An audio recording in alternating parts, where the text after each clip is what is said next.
Dans cette question de cours 2, on vous demande de restituer les définitions de famille liée, famille libre. C'est déjà explicité dans des précédentes vidéos. J'aimerais expliciter la définition de base. Alors déjà, faites très attention.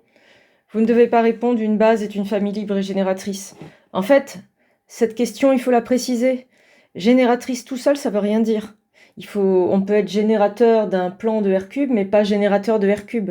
Donc dans votre réponse, il faut absolument déclarer l'espace vectoriel ici non présenté pour donner une définition de base.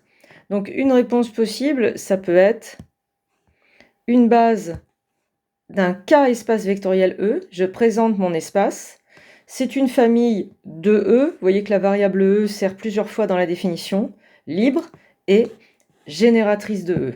Et là, votre réponse a du sens. Même chose pour la définition de famille libre maximale. En fait, il faut toujours que ça soit maximal dans un espace, ou libre maximale dans E, ou libre maximale, on peut dire dans E ou de E. Voilà, libre maximale dans E. Et vous allez faire donc une réponse similaire, où la variable E a vraiment un rôle important à jouer. Une famille libre maximale d'un K espace vectoriel E, c'est une famille libre L de E, et chaque surfamille stricte de L est liée. Ça veut dire que si vous ajoutez ne serait-ce qu'un vecteur à cette famille, vous construisez ce qu'on appelle une surfamille, une famille plus grande, et elle est liée. Vous n'avez pas besoin dans votre réponse de définir le terme surfamille, il est suffisamment explicite par le vocabulaire.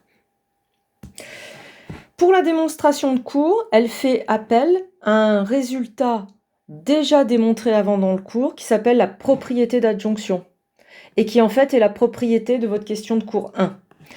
Alors bien sûr, Monsieur Ducot, votre prof de cours, il vous a donné un polycopier et la propriété elle est numérotée, propriété 3.2.1. Vous ne devez pas dans une restitution de théorème me dire d'après la propriété 3.2.1. Ça n'a aucun sens sorti du polycopier. Vous devez rappeler la propriété. Je dis ça parce que je l'ai souvent vu dans des copies, des gens qui apprenaient par cœur la propriété numérotée. Bon, bah, ça vaut pas de point.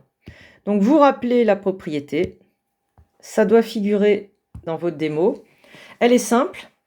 Si on a une famille libre, L égale U1UP d'un K espace vectoriel E, si on a un vecteur de E, alors c'est un implique. Si X n'est pas dans le vecteur de L, c'est-à-dire s'il n'est pas combinaire des U1UP, eh bien la nouvelle surfamille U1UNX reste libre. Pour prouver le théorème, on va commencer par déclarer des variables. Il me faut l'espace vectoriel, il me faut une famille libre, et en fait, si elle est maximale, ça implique que c'est une base sous-entendue de E. Vous voyez ici que l'énoncé du théorème est un peu vague. Enfin, comment dire, il y a de l'implicite. Ici, on suppose que c'est une base de E, l'espace vectoriel qui est là. Donc là, dans votre démo, il ne faut plus qu'il y ait d'implicite, il faut que tout soit déclaré.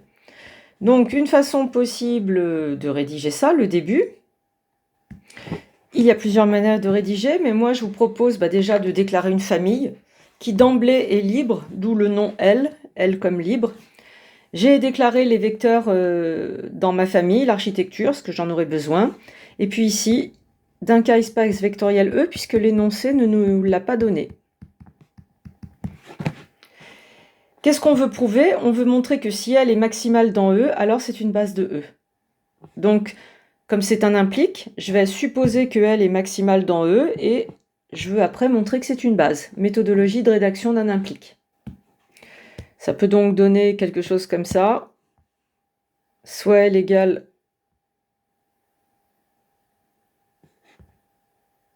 ici U1UP, j'ai pas du tout mis ce que je voulais, excusez-moi. Je reprends, supposons L maximale dans E.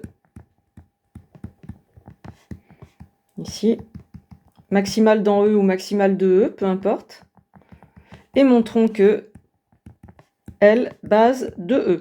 Et n'oubliez pas, base tout seul, ça veut rien dire. Alors réfléchissons.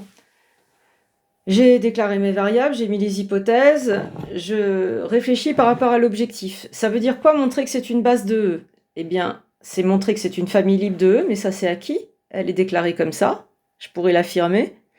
Mais c'est surtout montrer qu'elle est génératrice de E. Donc ça, je peux l'écrire, que lors de ma réflexion, eh ben, en fait, je me concentre sur l'aspect générateur de E. Il suffit de prouver qu'elle est génératrice de E, puisqu'elle est libre. Et maintenant, réfléchissons à cet aspect générateur de E. En TD, on a beaucoup utilisé cette définition-là. Une famille génératrice de E, c'est quand on peut écrire E égale vect U1 UP. Et d'ailleurs, c'était souvent des SEV d'un usuel E. Mais pourquoi on faisait ça? Parce que en TD, dans les exotypes, on vous donne un ensemble en langage ensembliste, et on sait très bien qu'en langage ensembliste, on a appris que on arrivait quand même souvent à se débrouiller à le reformuler en vect. Mais vous voyez bien que là, dans votre démo, E, il est abstrait.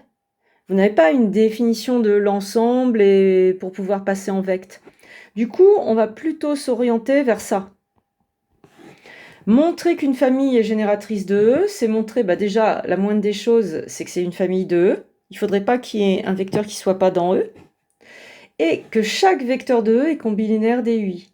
Autrement dit, quand vous figez un vecteur formel de E, vous devez vous débrouiller à l'écrire comme combi linéaire des U1 UP.